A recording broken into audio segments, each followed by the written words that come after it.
Il arrive parfois que j'ai des difficultés de compréhension en interaction sociale. C'est sûrement dû au ralentissement des circuits neuronaux et dans ce cas-là, j'ai honte. Un flash sur la notion d'aide. Certaines personnes sont démunies face à une personne en situation de handicap. Doit-on lui proposer de l'aide ou non? Certaines autres n'y pensent même pas.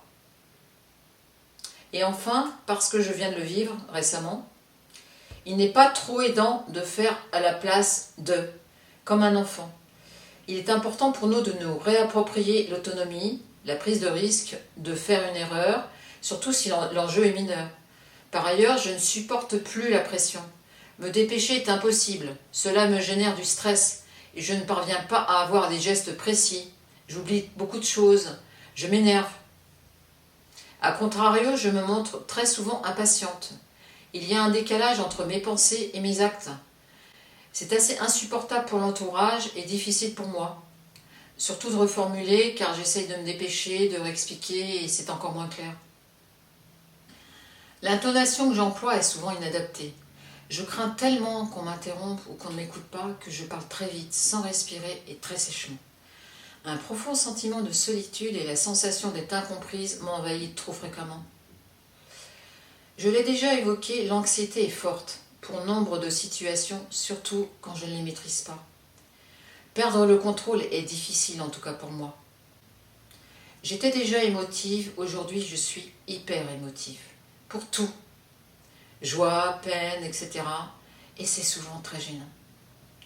Une forme de logorrhée verbale s'est développée, je parle énormément, avec un débit impressionnant, et avec le sentiment de devoir me dépêcher, car je crains d'oublier. Et comme je vis seule, je parle peu la plupart du temps, donc dès que j'ai l'occasion, je parle.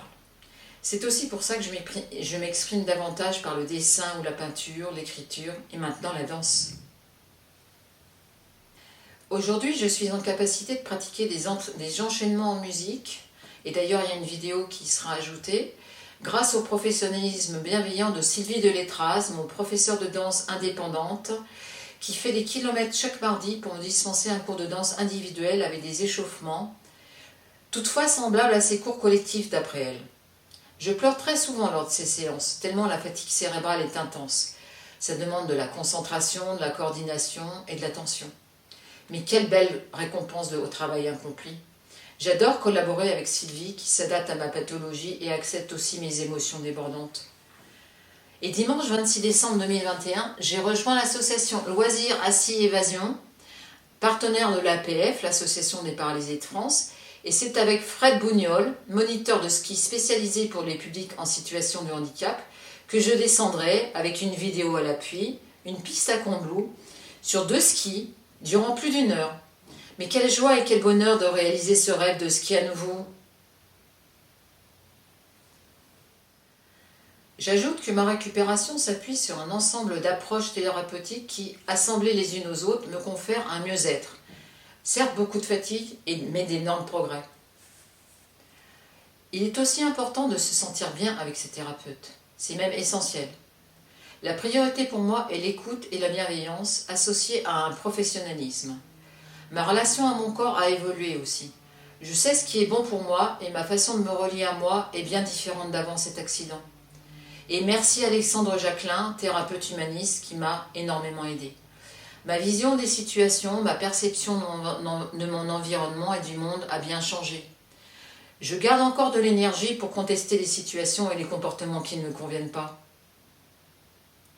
Enfin, je souhaite dire que cette épreuve, qui est une réelle traversée d'un désert inconnu, m'a apporté nombre d'opportunités, d'habiletés et de capacités de résilience aussi.